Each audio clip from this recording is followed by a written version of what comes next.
د وطن درنو سپین ږیرو مشرانو ښاروالو کلیوالو د عوامي نیشنل پارټۍ ذمهوارو د هرې طبقې سره تعلق لرونکو راوتلو زموږ د قام د وطن شملولو غیرتي ځوانانو ستاسو د ټولو په اجازت رښتیا هم هره ورځ چې ټول عمر ستاسو د دې حرامي ستاسو د دې جدوجهد ستاسو د دې قرباني هر ساعت ستاینه وکړو تاسو ته په الفاظو خراج تحسین پیش کړو زما په خیال دا کم دی دا ډیره د خوشحالي خبره د ګران وطنوالو چې یو قام په خپل حق پوسي په خپله قامي وطني اصول پوسي ورسره رواني جفاوي وپېژني پر هر غلا نظر ولګېږي پر هر ډاکه نظر ولګېږي پر هر دوکه نظر ولګېږي رښتیا هم سیاسي جدوجهد د دغه کار دپاره چې قام را بیداره کړي قام را ویښ کړي قام په خپل حق پوه کړي قام بېدېدو ته نه پرېږدي زه به دا خبره وکړم چې دا روانه سلسله د احتجاج دا روانه کړۍ د دې قام په راویښېدو کې ډېر لوی کردار ادا کړي دا چې به ظلم کېدی ناجایز به کېدل زیاتو به کېدی بس په شپه کې چې به چا د چا کور په کوم شکل ووایي سهار نه تا کړي نه ما کړي غل به در هغه لوی شمله ورکړې وه په لوی کاروان کې به روان و رښتیا هم د دې پېژندګلوۍ د برکته دې قام غل هم په ګوته کړي غله ته د لارو جوړولو والا یې هم په ګوته کړ بلکې د غلا دا سلسله ټول وطن په ګوته کړله ګران وطنوالو موږ هره ورځ پر اصل غلو خبره کوو د غلا دپاره چې څوک لارې هواري پر هغه خبره کوو اوس دا هغه خلک هم کوي چې دې د غلا مالکان ټول عمر د ځان خلک بللي دي پرون په سند کې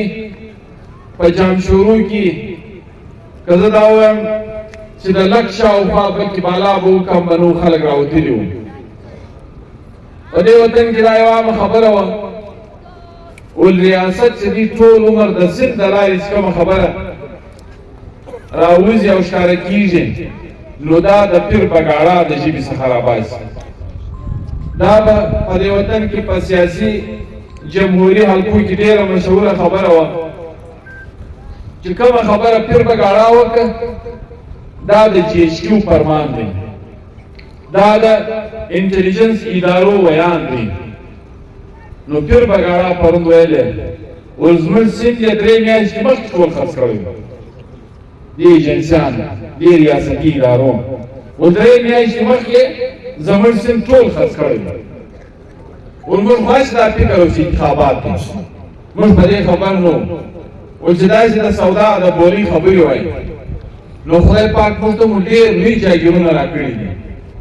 موږ د خپلو جاګیرو سرمایو په برکت کم سے کم د خپل سټان بیا رانیولی شو موږ ته دوی ویل چې انتخابات دي موږ د انتخاباتو تیاري کړې وه دوی انتخابات 3 میاشتې مخکې ټنډر کړي وو 3 میاشتې مخکې خرڅ کړي وو 3 میاشتې مخکې خلک ورته معلوم کړي وو دا څومره لویه علمیه ده قامونه د سیالۍ په خوا چې ځان جوړ غواړي نو جمهوري ادارې مضبوطه کړي د ولس پر ادارو اعتماد بحاله کړي ولس ته دا باور ورکوي چې ستا رایه به حتمي وي ستا د رایې په ضد به هیڅ زور زبردستي نه منل کېږي. ټول عمر قومونه چې وطنونه چې اعلان کوي د ولس اعتماد پر عدالت ورباله کوي. دا خبره د ده په مغزو کې په باور واچوي چې ستا سره که ظلم وسو ته د عدالت دروازه وټکوه، تا ته به په ترازو انصاف رسېږي. زموږ په دې وطن کې د رایې د ټاکلو چې کومه اداره د الیکشن کمیشن دا دومره بې اختیاره ده چې په یو کور کې یو څوک د یو کار دپاره یو کس هم ونیسي، هغه به هم دومره اختیار لري چې د مالک سره پر دې خبره وکړي چې مالک وایي دا دې تنخوا ولې پخ کړې ده، دا دې تروا ولې پخ کړې ده، دا دې بې مالګې ولې پخ کړې ده. نو هغه ورته وایي چې امدونه ور واچوله یا امدونه نه ده ور اچولې. یو سوال و جواب ورسره کولی شي، خو زموږ د الیکشن کمیشن زموږ د ریاست په معنا د مالک په مخ کې دا هم نشي ویلی چې تنخوا راڅه ډېر سوي دي یا خواږه راڅه ډېر سوي دي. زموږ د عدالت د انصاف د ترازو دې دروازو ته دې زورور دومره قلفان واچولي دي چې د ده خوښه نه وي جج یو کیس خپل مخې ته نشي راوړلی. یعنې دا چې ته د ولس پر خپلو رایې داسې تصور وجوړی، د عدالت متعلق یې داسې ذهن وجوړی، او دا خو بیخي اوس ختم شوی دی. زموږ په وطن کې دا عامه خبره ده، وایي چې غل وي،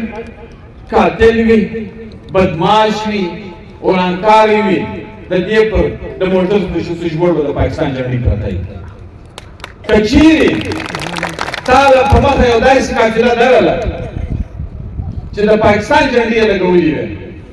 پر سویچبورډ یې د دوی جنډې ایښې وې، نو ته بیا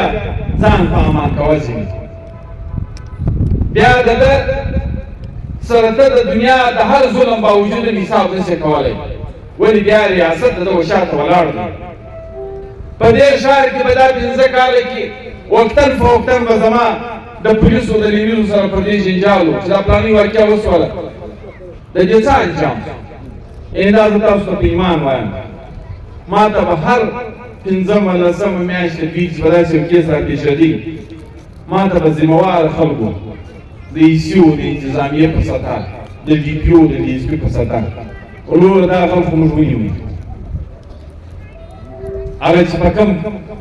شي د کوم کار کړی و، څوک یې وژلی و، د چا یې موټرسایکل وړی و، هغه مو هم ځینې برآمد کړ. خو وروره دفتر د انټلیجنس ادارو خلک راغله، وایي دا زموږ خلک. اوس ته دا خلک کوې څه؟ ته د یو چا سر د یو غله په حواله کوې او د هغه غله وشاته ته ولاړې. نن په پاکستان کې دا حالت شو چې نن 10مه ده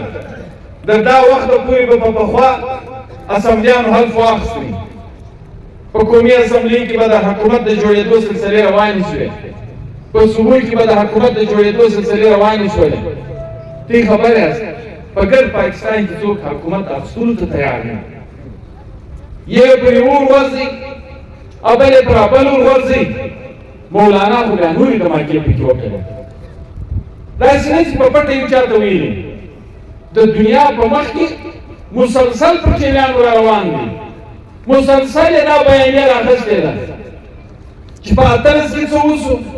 د 18 بعد د عمران خان د حکومت د رنګولو لپاره موږ په جي ایچ کیو کې بایجو، ندیم انجم و فیض و فلانا و ډینګا څنګه راوویستل، کوم لاین یې مشترک کړي.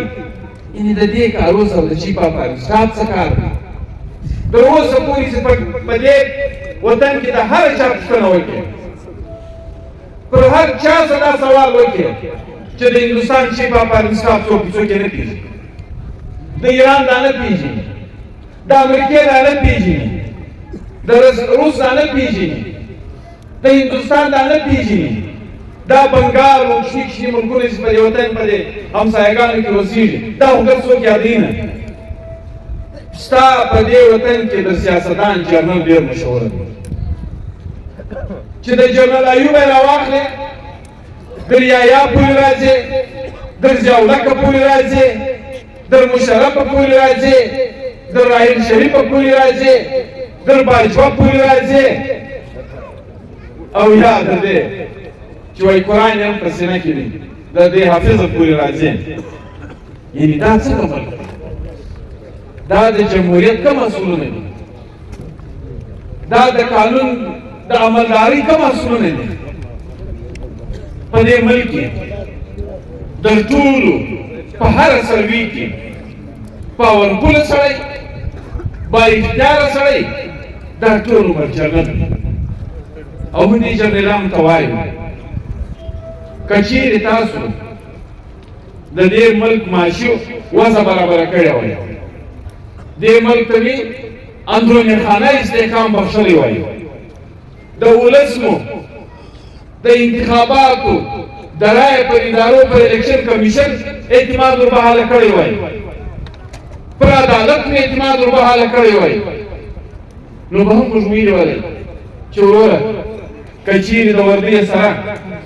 د ولس حکمراني هم کوي کم سے کم عدالت خو دله جوړ کړی انصاف خو پکې شته زما او ستا د ولسي رایه احترام خو شته یو ښه آزاد الیکشن کمیشن خو یې جوړ کړی امن خو شته نه ټک شته نه ټوک شته نه انتها پسندي شته نه دهشتګردي شته نه غله شته نه غلاوي شته نه بدماشان شته نه قاتلان شته نه قتل شته اوس ته دا کار نه یې کړی تا د ټوپک په زور د ادارې په زور دا ټول د جګړه هم لاندې کړي دي او ټول تباه کوي هم او چې زه کله پر دې خبره کوم ته وایه تو غدار تو پاکستان نه منې زه هم راسه سم یې جوړ کړ په انصاف یې جوړ کړ دا مه کوه چې د جج په کور کې تا ویډیو جوړې کیمرې پټې د سیاستدان په کور کې ته پټې د سیاسي ورکر په کور کې ته پټې حتی اوس د دې راورسېدې چې وکشمي نجونو څه هم دومره په خوف یې چې مارنګ ته دې هم ویډیو پټ کړی دی کیمره پټ کړی دی د پیچیو پنځو زنانو ته دې هم کیمرې پټ کړي دي دا کوم ژوند ایسته کې دا کومه لاره دې ستا په مخ اخیستې ده نه ګاونډیانو ته ګورې نه روانو نړیوالو سلسلو ته ګورې پرون ټول د نړۍ زورور اسلامي ملکونه ایران سعودي قطر عمان په هندوستان کې ناست دي یو ګیس ورسره دستخط کوي بل تیل ورسره دستخط کوي بل بندرګاهي ورسره لکوي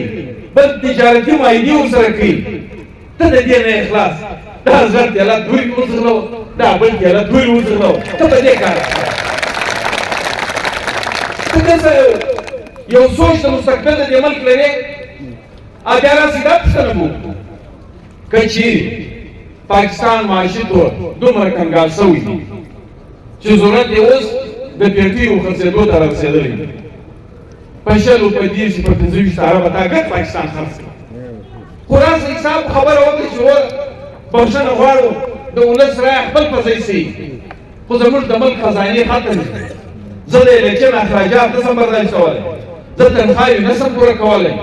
بس د هغه پنځه سمګلر او سرمایهدار او جاسوسان دا مو وش کول دا شل عربو مو ضرورت دي دا د پاکستان ضرورت دي دا د خزانې ضرورت دي دا د ملک د مستقبل ضرورت دي دا زموږ د سټیټ پالیسي وه دا زموږ د ریاست پالیسي وه موږ به دا ومنو که وروره تا هر ځای هاشم ولیدو ایکس وای زد کښېنولي دي ذاتي سوداوې شروع دي کاروباري دندې د انتخاباتو څخه جوړېږي نو زه د تا پوښتنه کوم چې ته بیا دا سلسله در کومه ځایه رسوې مسله د چمن د سیند نه ده د سیند د ډاکې نه ده د مولانا د بیانیې نه ده ټول ملک سره په احتجاج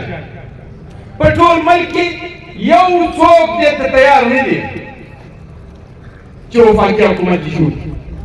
هېڅوک دې ته تیار نه دي او دا به کوي څه د دې به مستقبل د دې قوم په حواله څه تا شل دېرش کروڑ روپۍ هر یو کې وایي مینې وش کول هر یو دې کنګال کړي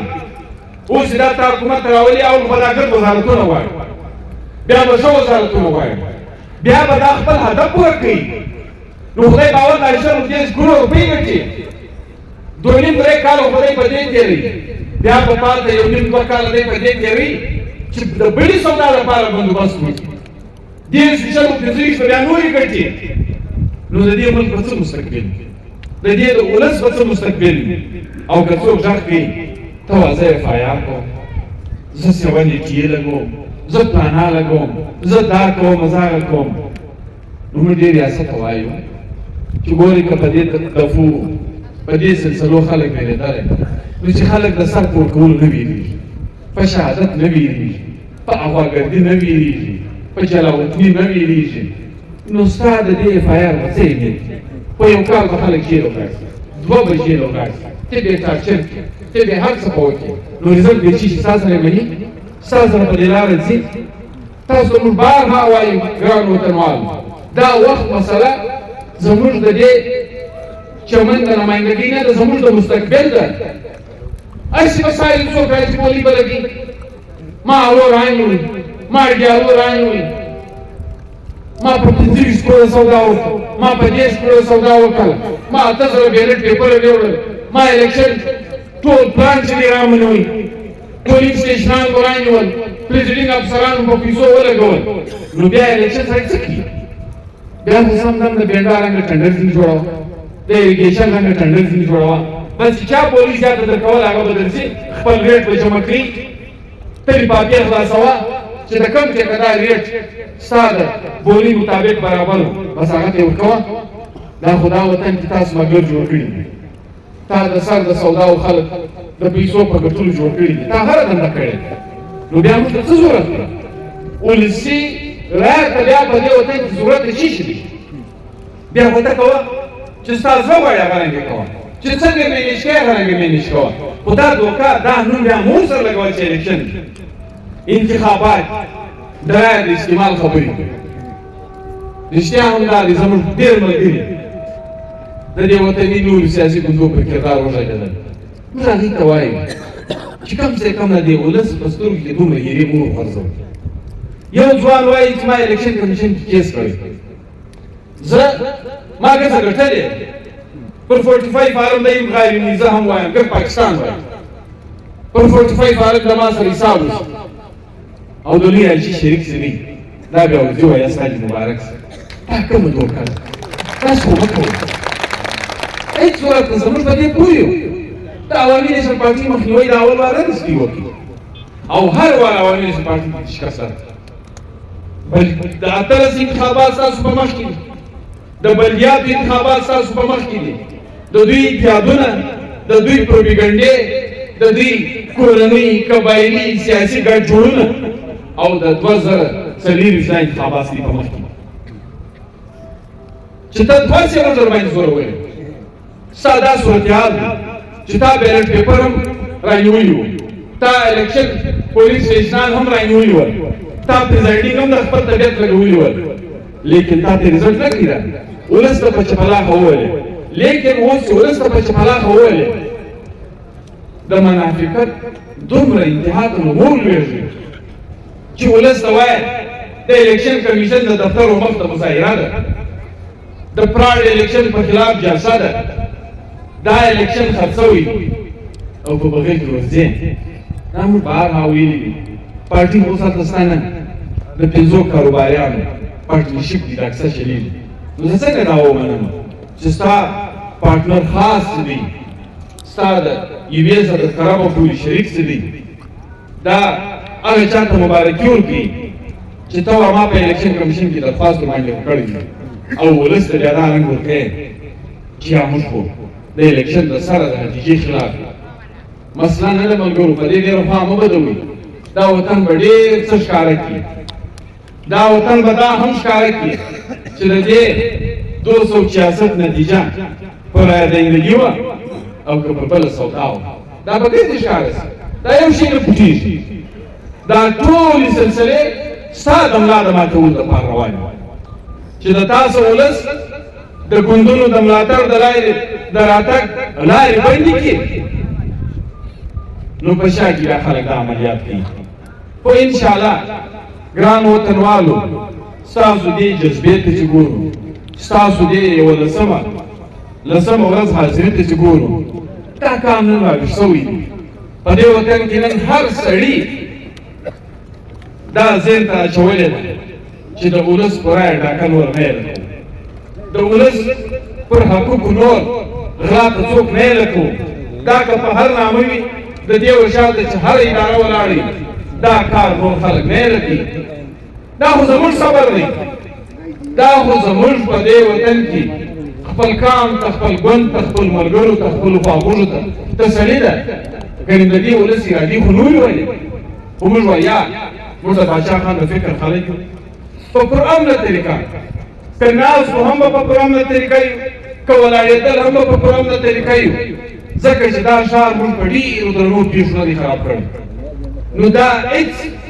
کیسه موږ نه ګڼو چې الیکشن چا وګاټي البته خو د سبا مخنیوی د داسې مسلو کول غواړو دا کام په خپل حق پوه کول غواړو په خپله رایه پوه کول غواړو سبا د داسې سازشونو د داسې غلطو منصوبه بندیو د مخنیوي دپاره دا پرامن احتجاج کوو د سبا د داسې غلا او ډاکې د مخنیوي دپاره دا ولسي بیداري په وطن کې راوستل غواړو د دې په خاطر دا هر څه کوو خدای مکر زموږ د یو جاسوس سره یوه مسله نه ده زموږ د جاسوسانو و شاته د ولاړو ادارو سره مسله ده چې ته زما پر کام معاشي قتلیام راولې بدامني پکې خورې ټول وطن د جاسوسانو د دلالانو په حواله کوې د دې په ضد به د باچا خان په سوچ د خپل فکر د خپل سیاست د تاریخ په رڼا کې خپل کام لکه څنګه چې راویښ شوي دي اداره شوي دي داسې به یې راویښ شو نور هم داسې به یې رابیدارو نور هم نو زه ستاسو د ټولو نن یو وار بیا په ډېر لوی ګڼ شمېر راتګ باندې د زړه له تله شکریه ادا کوم دا سلسله به روان وي ماپښین به هم روان وي تر هغه ساعته پورې چې پارټي و ملګري و خواخوږي همدردان په یو نتیجه سره رسېږي تر هغه ساعته پورې به زموږ ستاسو دا ناستې دا سلای او مشورې وي نو خوښه مو ده دغه رنګ دی الله مو خوشحاله الله مو په عزت سره یو جهان مننه